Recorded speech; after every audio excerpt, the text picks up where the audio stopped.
আসসালামু আলাইকুম। আমি মোহাম্মদ শাকির রহমান, প্রভাষক, হিসাব বিজ্ঞান বিভাগ, রোকনউদ্দিন মোল্লা গার্লস ডিগ্রি কলেজ। আজকে আমার ইউটিউব চ্যানেলে ক্লাসের সাবজেক্ট হচ্ছে উচ্চ মাধ্যমিক হিসাব বিজ্ঞান প্রথম পত্র। উচ্চ মাধ্যমিক হিসাব বিজ্ঞান প্রথম পত্রের ঢাকা বোর্ড 2024-এর 3 নম্বর বোর্ড কোশ্চেন আজকে আমরা আলোচনা করতে যাচ্ছি। তো আমরা ডিসপ্লেতে শো করি কোশ্চেনটা।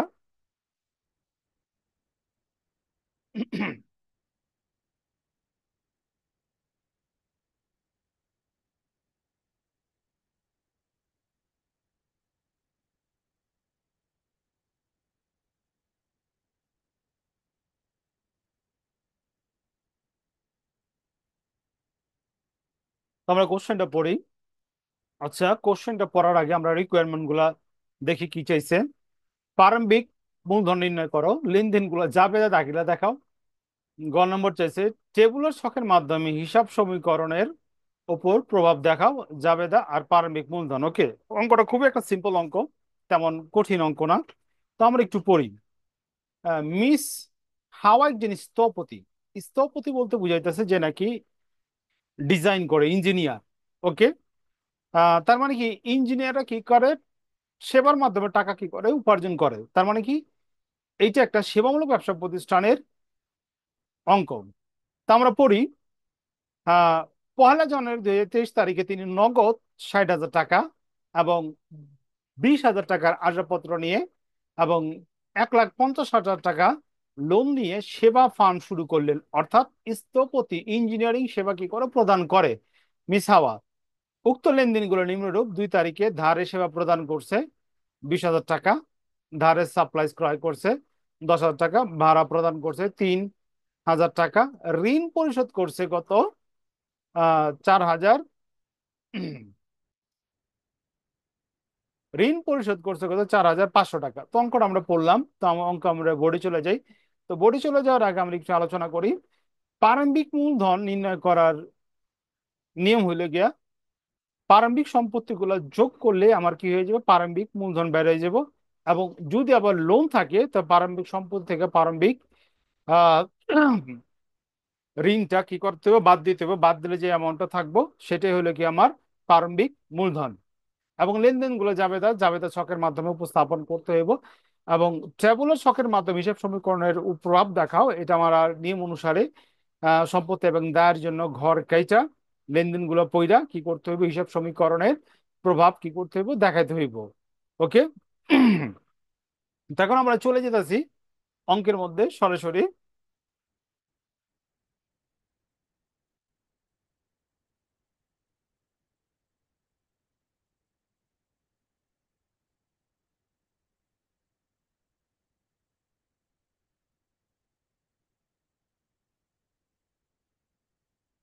ঢাকা বোর্ড 2024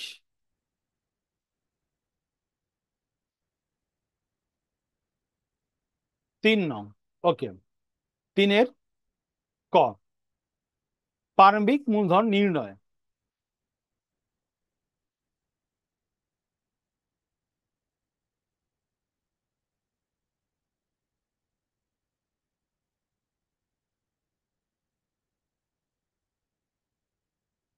প্রারম্ভিক মূলধন নির্ণয়।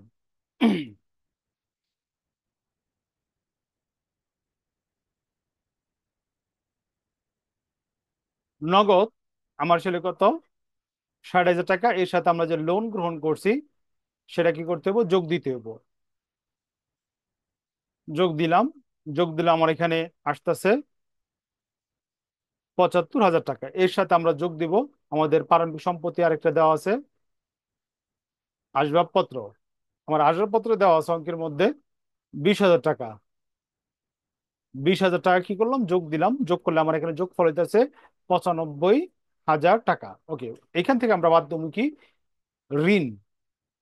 বাদ ঋণ যদি থাকে, আর যদি না থাকে তখন এইটাই প্রারম্ভিক মূলধন। আমার ঋণ দেওয়া আছে কত, 15,000 টাকা। যদি বিয়োগ দেয় আমার এখানে আইতেছে কত, 80,000 টাকা। এই 80,000 টাকা হইলে আমার কি প্রারম্ভিক মূলধন। প্রারম্ভিক মূলধন। ওকে। করণীয় খতে আমার চাইছে জাবেদা দাখিলা, তো জাবেদার জন্য আমি কি করি, ঘর কাটি।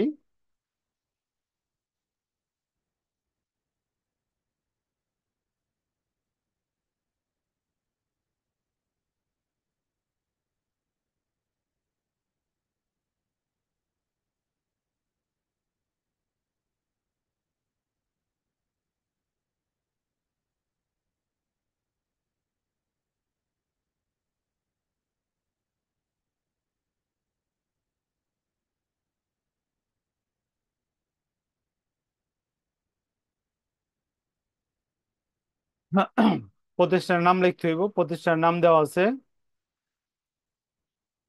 মিস হাওয়া জাবেদা দাখিলা।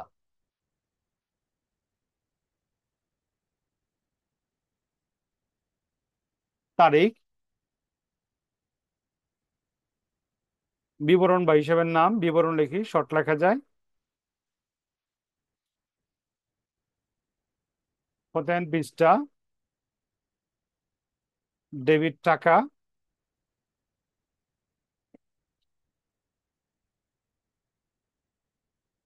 ক্রেডিট টাকা। তারিখটা হলো 2023 ইংরেজি।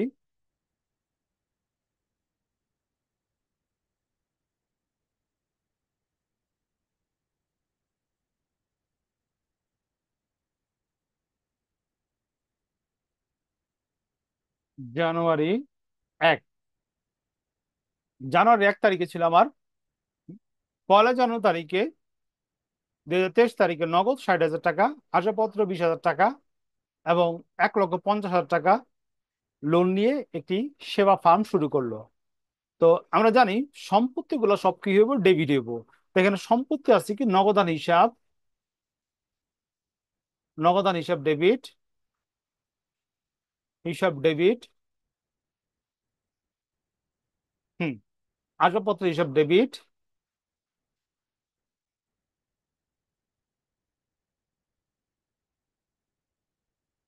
হিসাব ডেবিট। এবং ক্রেডিট গুলো একটু আমরা চাপায় লিখবো, ঠিক আছে। ঋণ হিসাব ডেবিট,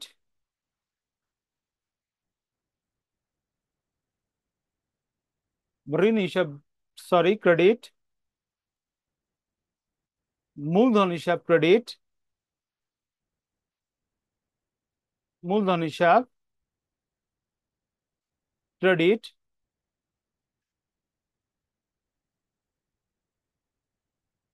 ক্রেডিট। টাকাটা লিখে আমরা নগদ হইব আহ, ঋণের টাকা সহ আমার নগদ ছিল এখানে 60,000 টাকা। ঋণের টাকা যোগ করলে টোটাল হইতেছে এখানে আমার 75,000 টাকা। এই জায়গাটা স্টুডেন্টরা বেশিরভাগ সময় ভুল করে। 20,000 টাকা এবং ঋণ হইলো 15,000 টাকা। এই দুটা যোগ করলে 15,000 টাকা বিয়োগ দিলে আমার প্রারম্ভিক সরি মূলধন হইতেছে কত, 80,000 টাকা। তো কারণে লিখুন, যেহেতু যেহেতু মিস হাওয়া নগদ, আসবাবপত্র পত্র, ঋণ, মূলধন স্বরূপ নিয়ে সেবামূলক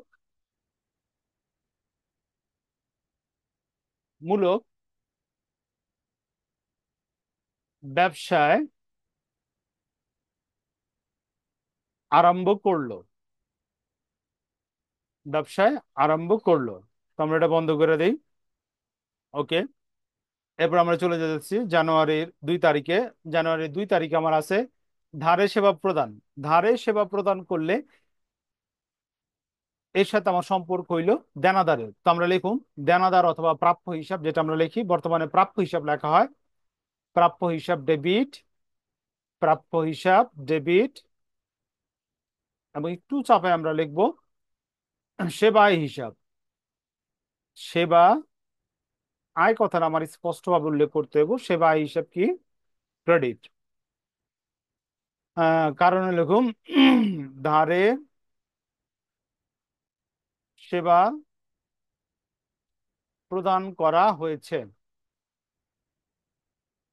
ধারে সেবা প্রদান করা হয়েছে। আচ্ছা, ওকে। ধারে সেবা প্রদান করা হয়েছে কত? 20,000 টাকা ডেবিট, 20,000 টাকা ক্রেডিট। আমরা ঘর কাটি আবার।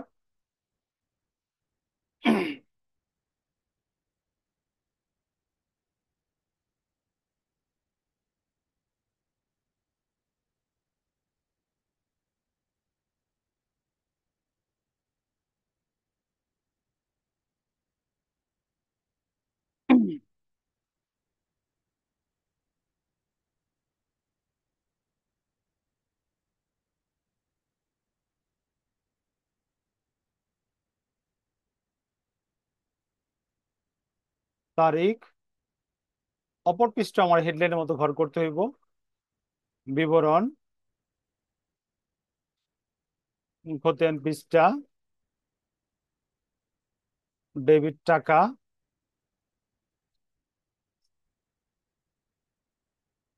ক্রেডিট টাকা। ওকে। 2023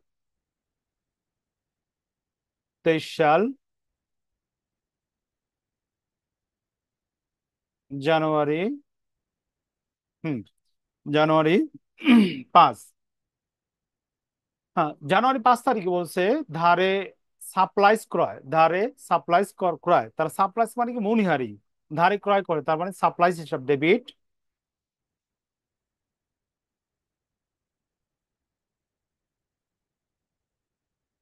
সাপ্লাইজ হিসাব ডেবিট।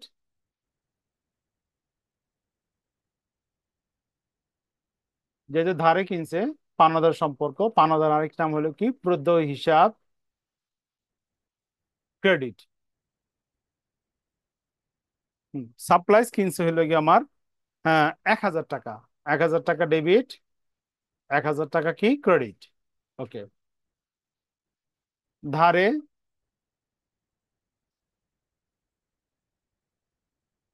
সাপ্লাইজ ক্রয় করা হয়েছে, ক্রয় করা হয়েছে। ওকে।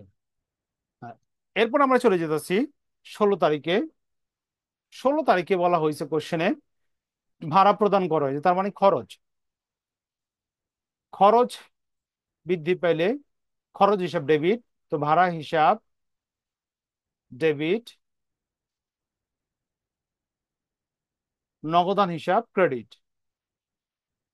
নগদান হিসাব ক্রেডিট। ভাড়া প্রদান করা হয়েছে,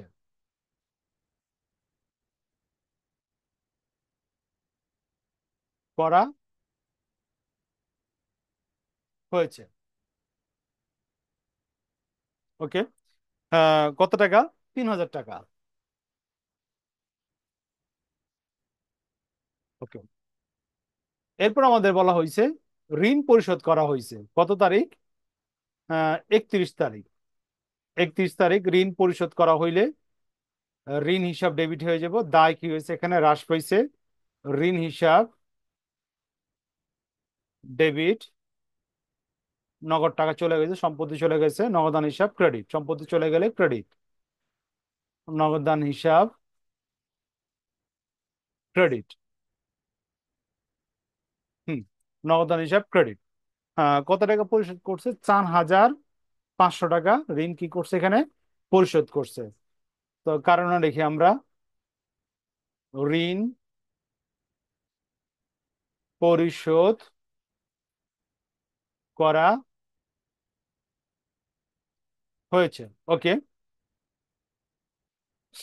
ঋণ পরিশোধ করা হয়েছে। তো রিকোয়ারমেন্ট হতে আমার যে যাবতীয় ছিল আমরা কমপ্লিট করলাম। এখন আমরা চলে যাব করণীয় গতে। করণীয় গতে করণীয় গতে বলছে হিসাব সমীকরণে লেনদেনগুলোর কি দেখাও, প্রভাব দেখাও। তো আমরা ঘর কাটতেছি হিসাব সমীকরণের জন্য।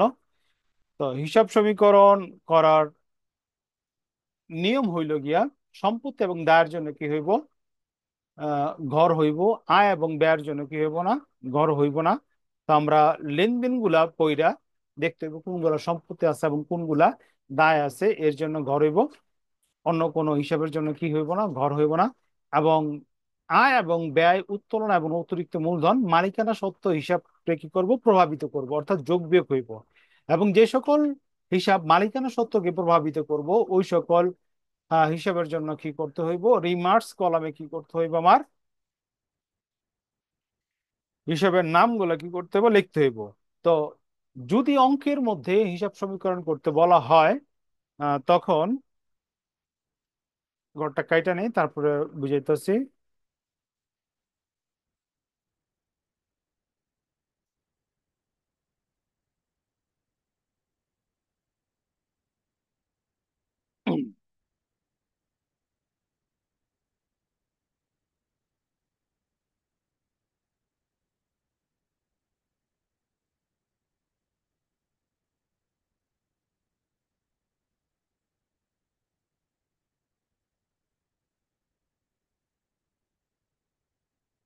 হুম।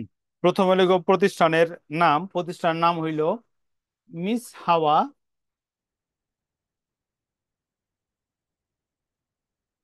হাওয়া উম হিসাব সমীকরণ।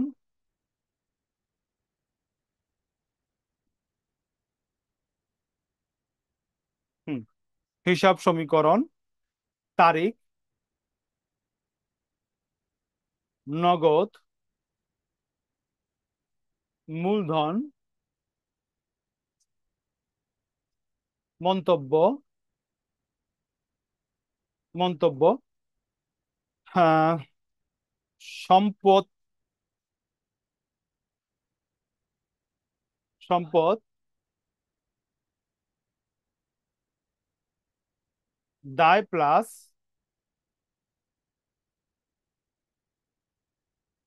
মালিকানা সত্ত্ব।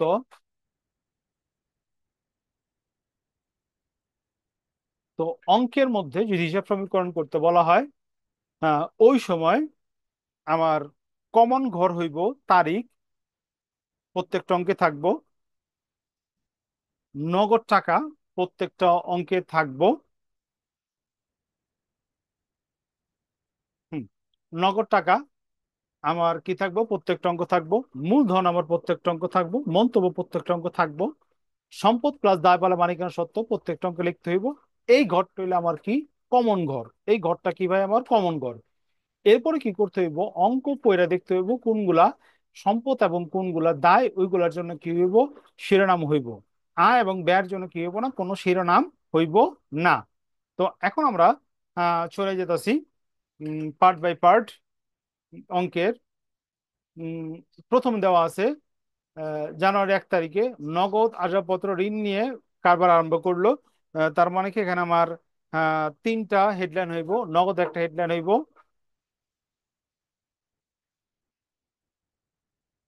আসবাবপত্রের জন্য একটা হেডলাইন হইব।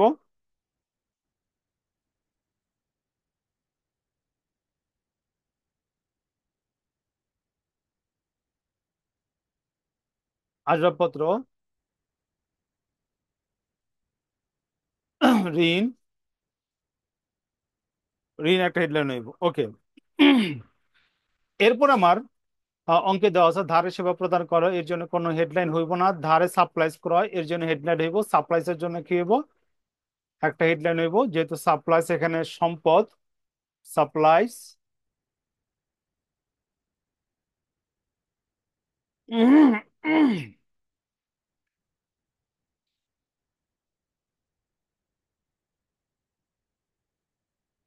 হুম, সাপ্লাইজের জন্য হেডলাইন হইব। উম, এরপর হলো ভাড়া, ও, ধারে সেবা প্রদান করা হলো, এটার জন্য একটা হেডলাইন হইব। প্রাপ্য হিসাব, প্রাপ্য। আচ্ছা, এটা আমরা একটু আগে দেই প্রাপ্য হিসাবটা, যেহেতু সিরিয়াল মেনটেন করি আমরা। আহ, প্রাপ্য হিসাব, প্রাপ্য হিসাব, সাপ্লাইজ, সাপ্লাইজ। ওকে। এরপরে যেহেতু ধারে সাপ্লাইজ ক্রয় করছে, তো সেহেতু এখানে আরেকটা ঘর হইব, প্রদেয় হিসাবের জন্য কি হইব, আরেকটা ঘর হইব। ওকে। তো মোটামুটি আমরা ঘরগুলা ক্লিয়ার করলাম। এরপরে দেখতে পাবো আমার লেনদেন কয়টা আছে। এখানে আমরা দেখতেছি লেনদেন আছে 1 2 3 4 5টা। তো আমরা 5টা ঘর কেটে ফালাই এভাবে বরাবর, আমাদের অঙ্কটা দ্রুত করতে পারুন। 2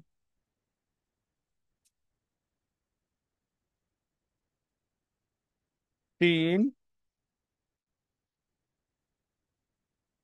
4 5। হুম হুম 5টা ঘর কাটলাম, এখন আমরা অঙ্কগুলো বসাই।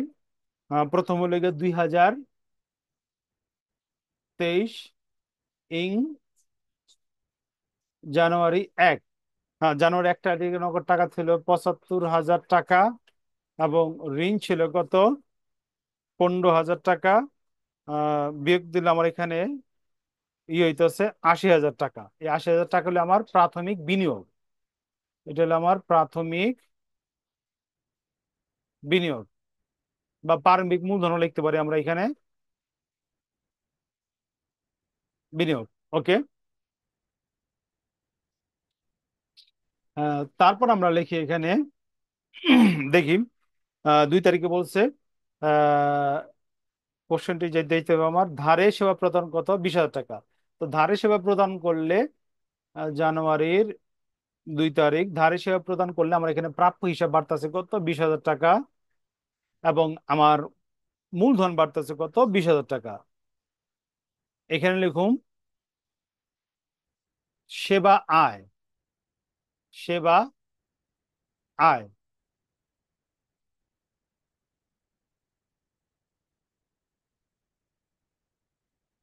সেবা আয় হিসাব। ওকে। আহ এরপরে তারিখটা হইলো আমার 5 তারিখ, ধারে সাপ্লাইজ ক্রয় করছে। তারিখটা দেই 5। ধারে সাপ্লাইজ ক্রয় করছে হইলো গিয়ে আমার 1,000 টাকা।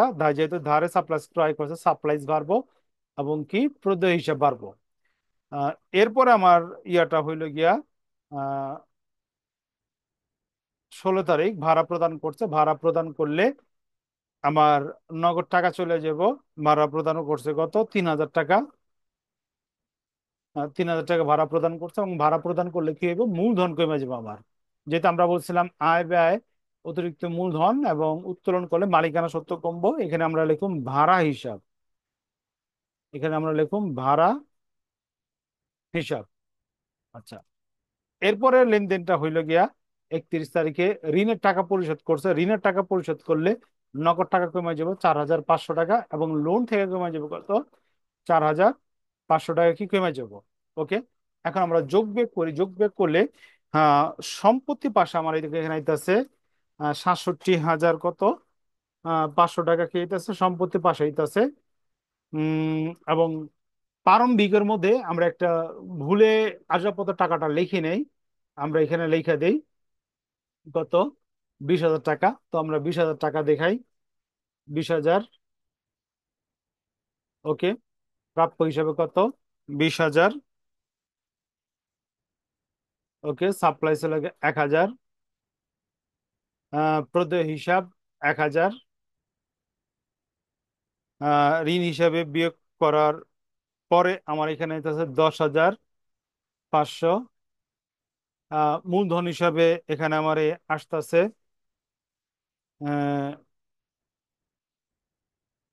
97,000। ওকে। এখন আমরা কি করব, এইটা এইটা এইটা এই 4টা আইটেম যোগ করবো। যোগ করলে আমার যোগফল হইতেছে 1,08,500 টাকা। এবং এই পাশে হইতেছে আমার কত, 1,08,500 টাকা কি হইতেছে আমার যোগফলটা হইতেছে। ঠিক আছে। তো এইভাবে যদি চাই হিসাব সমীকরণের প্রদর্শন করো, এইভাবে আমরা কি করব, প্রদর্শন করব। আবার আমি বলতেছি, সম্পদ এবং দায়ের জন্য ঘর হইব, আয় এবং ব্যয়ের জন্য কি হইব না, ঘর হইব না। আয় এবং ব্যয় কি করব, মূলধন হিসাবে কি করব, প্রভাবিত করব, যোগ বিয়োগ হইব আয় এবং ব্যয়ের জন্য। ওকে। তো আজকে আমার ইউটিউব চ্যানেলের ঢাকা বোর্ড 2023-এর 3 নম্বর কোশ্চেন সলিউশন ক্লাস এখানে সমাপ্তি, প্রথম পত্রে। পরবর্তী লেকচার দেখার জন্য আমন্ত্রণ রইল।